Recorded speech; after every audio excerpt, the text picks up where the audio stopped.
Hi everyone. I'm going to begin the presentation for Group 3. The team members are Tushar, Neelufar, Harsh, Pema, Mohammed, and me, Chinmay. Our presentation is about analysis of stock market reaction during COVID-19. And let me introduce you to the study and the background of the research. As we all know, COVID-19 pandemic was announced by WHO in the month of March back in 2020, and it was an unusual strain of pneumonia-like virus that was first discovered in Wuhan, and then the virus spread all across the world, resulting in major lockdowns and stay-at-home orders that were instated by the governments of several countries. Uh, the pandemic resulted in over 20% reduction in share prices for several US corporations, and it has also resulted in extreme volatility in the financial markets, which was also forecasted by several studies, and they still forecast the same things for the near future. The study objectives and the rationale behind our research is the stay-at-home orders are still in place.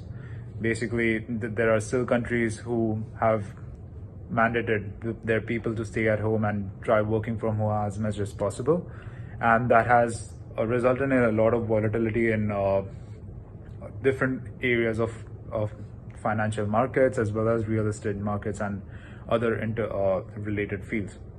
So the study of volatility could actually indicate what areas of improvement can indicate areas of improvement and also stagnancy. Also, it is quite crucial that we study the correlation between government's fiscal policies as well as the stock market in determining what the next steps should be for us to come out of this pandemic. The research questions that we've tackled in our study are mainly what is the relation between COVID-19 pandemic and the stock values? The second question is what are the trends in stock prices during the first wave? And what are the significant differences between the first and the second wave of the pandemic as they relate to the performance of the stock market? Later on, I'm gonna let Neelufar handle the next part of the presentation. Thank you. Hey, hello. This is regarding the literature review of this study. Actually, unfortunately, COVID-19 hit the global economy so harshly in a situation where it was not really healed completely from the recession of the year 2008. As of February 2020, bond yields, oil and equity have fallen sharply. However, the market is doing its best to bring the situation back into normal. Regarding the worstness of situation, maybe it is enough to know that the price of the two net asset value saw a critical slump from 1 on December 2019 to 0.69 on April 30th. The same is true for other North American, Asian, and European institution markets. COVID-19 had also disrupted the operation of financial institutions across the globe as well. However, these firms had taken extra measures to have the situation under control. To tackle these issues, different solutions had been designed and implemented, like decreasing the federal funds, adding more liquidity to the repo market, and by increasing asset purchase. Regarding the workplace, workers are also working on rotating shifts as a response to pandemic. Travel bans also have been put and also requesting for the ease of capital requirements from the regulators. Government had also asked banks to help them deal with this situation by giving them emergency funding loans and other types of loans, as well as cutting the interest rate. However, this disruption is so huge and there is more to come. In this study, we tried to investigate the effects of COVID-19 on the stock market, and then having some comparison between the waves of it and investigating its differences. My colleague is going to give you information regarding how this study was done, and thank you.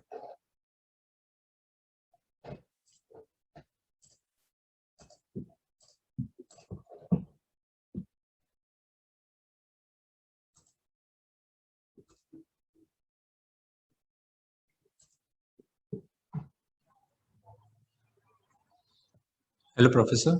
My name is Harsh, and I am the part of Group 3, which are doing research study on the analysis of stock market of financial institution during COVID-19. And I am doing the research methodology part for our research study.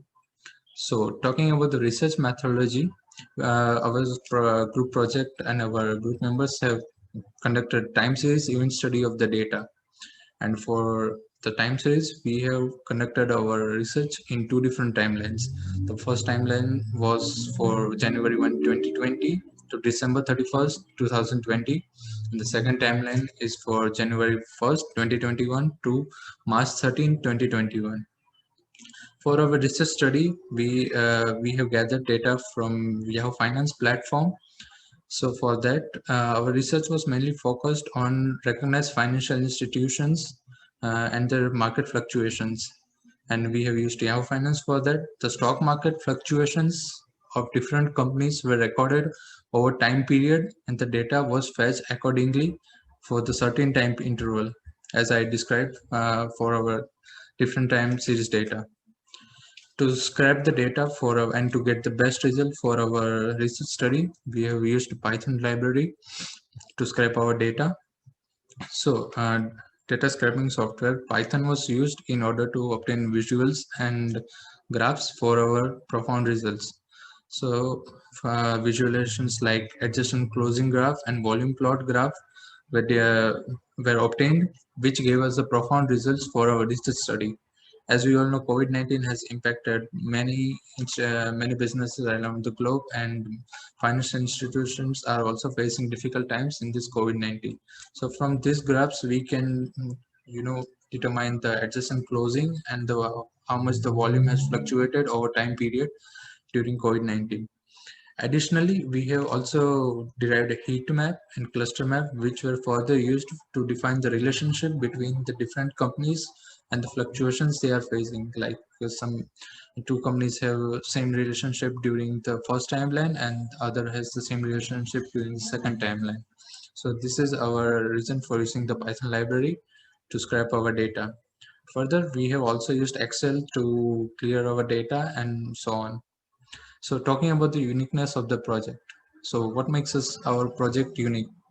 So our team has gathered and we have researched on different financial institutions, and we came to a result that we will do our research on the well-recognized financial companies like JP Morgan, RBC Bank, TD Bank, HSBC, and few others are also included, which are well-recognized companies. So I'm done here with my research methodology, and further Prema will explain the further slides. Thank you.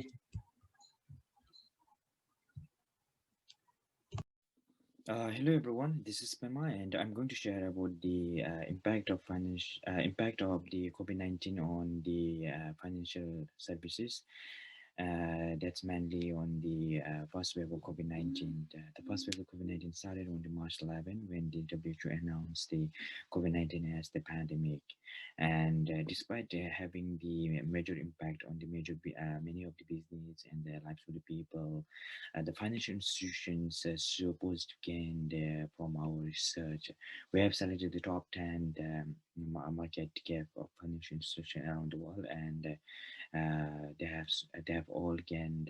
They have also positive gain during the first wave of COVID-19. That's mainly due to the um, fiscal stimulus packages, as well as the central bank quantitative easing, which have to restore the overall investor confidence by lowering the bond yields and the increasing stock prices in response to COVID-19. Moreover, the central bank played a major role in major role in global financial market stabilization during the COVID-19 crisis, which with the special quantitative easing measures, international central bank sidelines, and they have also cut the interest rates for the business and those who wants to invest. So importantly, the quantitative easing measures by advanced economy central banks have affected the small and medium enterprise, particularly in terms of establishing the capital flow dynamics. That's the main reason that we have showed the positive gain in during the first wave of COVID-19. And the reason is during the first wave of COVID-19, like because of the lockdown, people were encouraged to stay home, and they are not allowed to travel outside.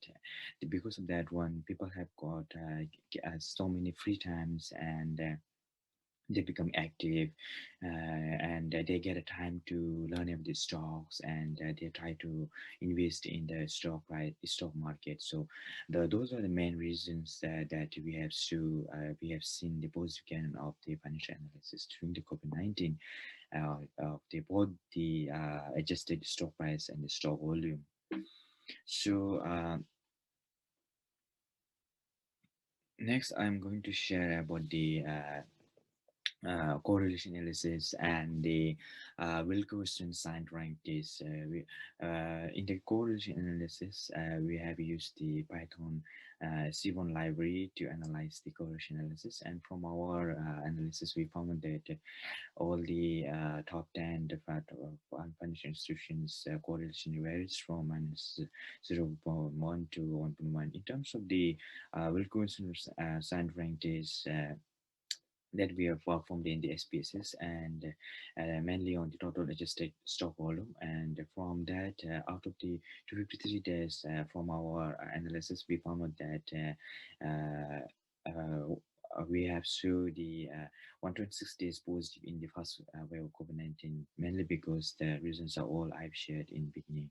So that's all from mine, and my friends will continue in the next. Thank you so much. Hello everyone, this is Tushar. With the efforts of the team, we have now been introduced to the research study, its objective, and the questions.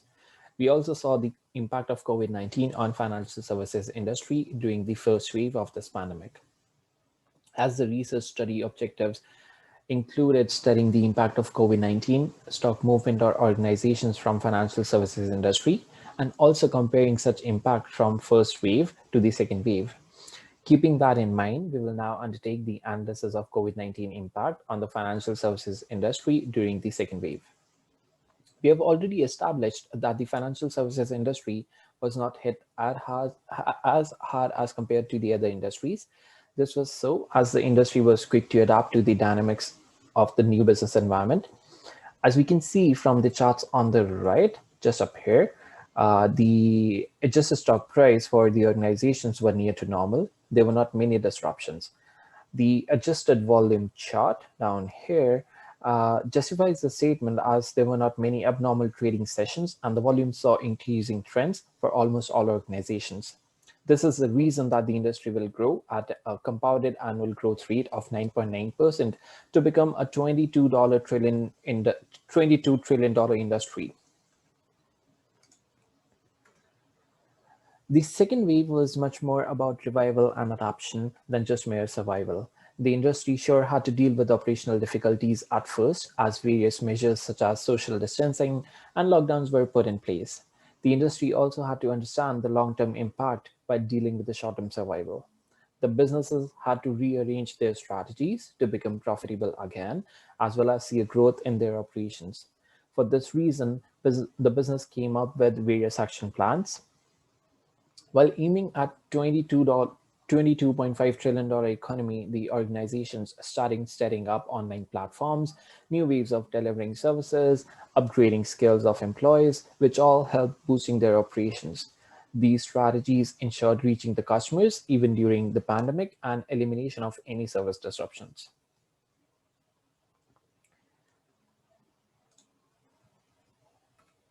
As we have established in our findings that the second wave was much more about transition and adoption, that being said, there were a few more action plans set up. First of all, there were many capital providers set up to reach each and every customer and fill out any shortages for the needs of the customers. This helped disrupting money in the economy.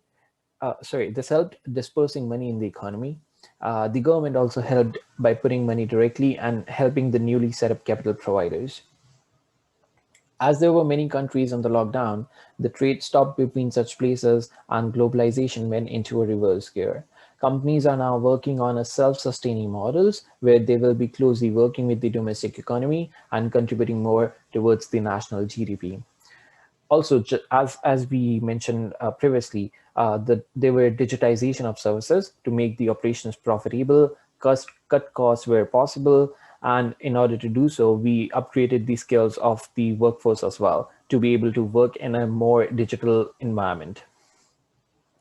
Along with that, the organization looked forward to develop client-driven platforms, which eliminated any intermediaries, and this will help providing services effectively and efficiently. These were our findings from the analysis of the second wave. Once again, this is Tushar. We will now be moving forward and looking at some of the recommendations which we can establish from our research study. Thank you.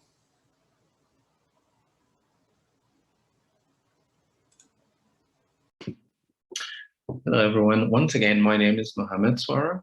So my team and I you've seen the introduction, you've seen the research objectives, the significance of the research, also a summary of our research, the methodology we use to find conclusions, and also analysis of the first wave and the second wave of COVID. And this has been very insightful. So based on all this analysis and the data we've got, we've been able to come up with these recommendations. So the first recommendation is about financial instruments. We opine that large financial institutions can launch policy instruments into the market to drive demand and capture a large sector of the consumers. That's because, the idea is to boost confidence in the consumers. Nowadays, based on research that was done by Gartner, Deloitte, we found that to complement this research, we found that a chunk of the consumers today are very skeptical about spending money. Rather than spending more money, they're actually saving more. So because of this, they actually have the ability to invest. More consumers want to invest today because they're very careful as to how they want to spend their money.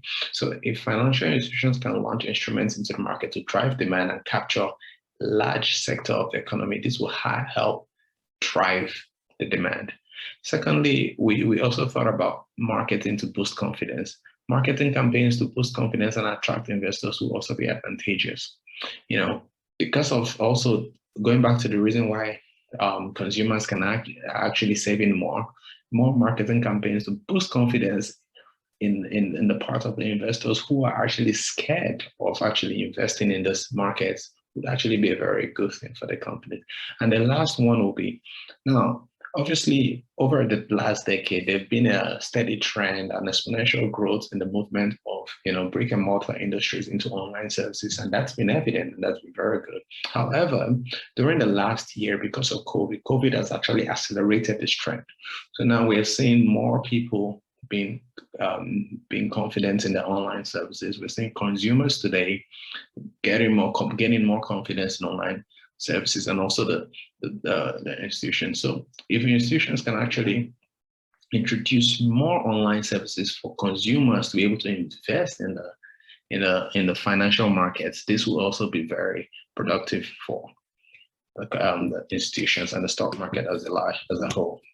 So now going forward, we further looked at, okay, so what are our conclusions, and to sum up the effect of the lockdown measures put in place to curtail. So first, to sum up, the effect of the lockdown measures put in place to curtail the spread of the virus during the COVID-19 pandemic cannot be overemphasized. And this is also based on research that was done by the European Commission in 2020. So this paper has gone its way to investigate the prices of financial stocks, and also to gain insight into the trend and how the market has reacted to the global pandemic, which happened all of a sudden and which was unexpected. So this research actually went and investigated the first wave, generated results from that, and also investigated the second wave. And with this, we're able to deliver concrete recommendations which can help reposition this sector and financial stocks for future success, both in the Western world and also in the Eastern world. And hopefully this trend can be seen all over different financial markets. So thank you very, very much for your time. If you do have any questions and any suggestions, feel free to send us an email, and you can contact us on our emails that are listed above. Would love to talk about anything stock market analysis. It was a pleasure. Thank you very much once again. My name is Mohammed Swara, and have a nice day.